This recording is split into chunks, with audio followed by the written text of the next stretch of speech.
Dandy and his crew take on The Walking Dead in my review of Space Dandy, Episode 4. Another awesome, inventive, and hilarious episode of Space Dandy. This week, Space Dandy paid tribute to one of the most classic horror genres of all time, the zombie genre. This week was like the ultimate love letter to Romero fans. In fact, at the end of the episode, they had this short tribute to George A. Romero, and I'm not sure if he even had a hand in this episode or if this strictly was just like a big love letter to him.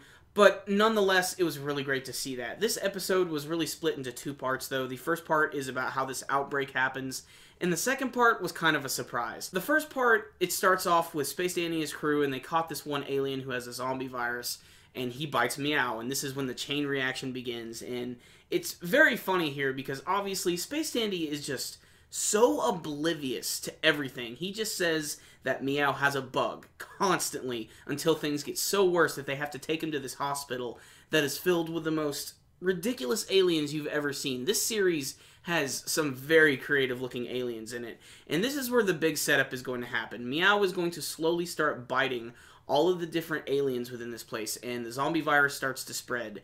And this is where this huge action sequence takes place, where Dandy and QT are trying to escape from all of these aliens, zombie nurses, weird, freaky, amorphous blob creatures that want to do nothing more than eat them alive.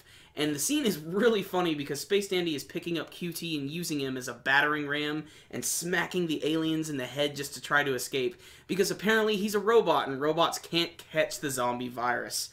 Or can they? Apparently this virus is so strong it can actually affect robots, and QT starts to change, and I nearly shit my pants with laughter when you actually can hear his auto-tuned groans. It's a nice touch, and it's very funny. So believe it or not, Dandy actually doesn't escape, and he gets turned into a zombie as well. And this is where the second part of the episode takes place. Apparently, the entire universe has fallen prey to this zombie virus, and everyone has become a zombie.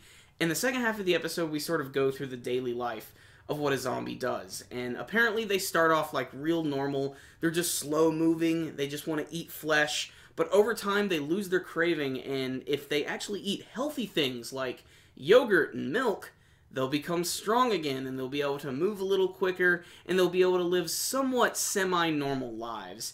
This is all very funny and sad at the very same time, and the narrator explains it all in great detail. There's plenty of references to be had in the scene, but honestly what I loved most about it is you could tell that the writers and animators were just having a lot of fun here. They were just poking fun at everything about the entire, zombie genre.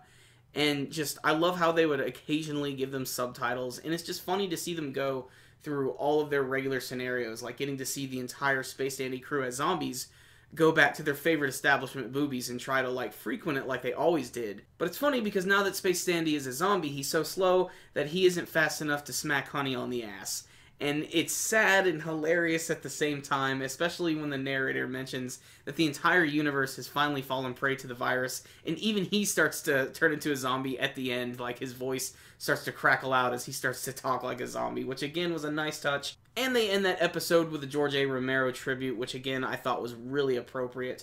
But again, this was just a really funny episode that had, again, just a million little things mixed in. I didn't even talk about the fact that Space Dandy's nemesis, Dr. Gel, was actually following him through the hospital, and he got turned into a zombie as well. And there was even this whole subplot where there was this group of alien mercenaries that were trying to capture Space Dandy in the hospital, but they got swept up into the whole zombie mess, and they ended up getting turned into zombies themselves. And the action here is very well animated and very spastic and crazy, pretty much like the rest of the series. Really, it's just a big acid trip of a show. But you're not really watching this to change your life or anything. You're watching this to get a few good laughs and to watch some really crazy animation. And that's what I'm taking from this show. Obviously, there's pretty much zero continuity. I don't think they're going to start up next week's episode and they're going to be zombies. If they did, it would be really funny, but I just don't see that happening. But as a big fan of horror movies and of the zombie genre, in fact, my favorite zombie movie is Return of the Living Dead. Just getting to see all of this. There's even one poster, I think, which was a reference to Day of the Dead, the original 1978 version, which, if you haven't seen it, check those out. They are, the best. If you want my top 3 zombie movies, this is my top 3 zombie movies within this episode. Number 3, you need to see Dawn of the Dead, the original. Number 2, you need to see Day of the Dead, 1985, one of the most underrated ones of all time. And number 1 is Return of the Living Dead, which is sort of like a parody of the entire thing as well, which goes in line with this episode. So have a whole marathon of watching zombie movies in this episode, and you'll get a lot out of it. This was definitely more entertaining than High School of the Dead, and it didn't even have as much annoying fan service, and they could have done that with Space Dandy. So if you're a fan of zombie movies or The Walking Dead, definitely check out this episode. It's a lot of fun. And if you did have a chance to check out this week's episode of Space Dandy, I'd love to hear your thoughts about it. You can tell me about your favorite moments, maybe your favorite aliens that you saw this week, and what you want to see from the rest of the series. Remember, guys, before you leave, hit that like button. Give this video a thumbs up. It really helps us out a lot. And remember to subscribe to the channel if you have not already. So, I'll see you next time, guys. Super Comic Guru 9000, out.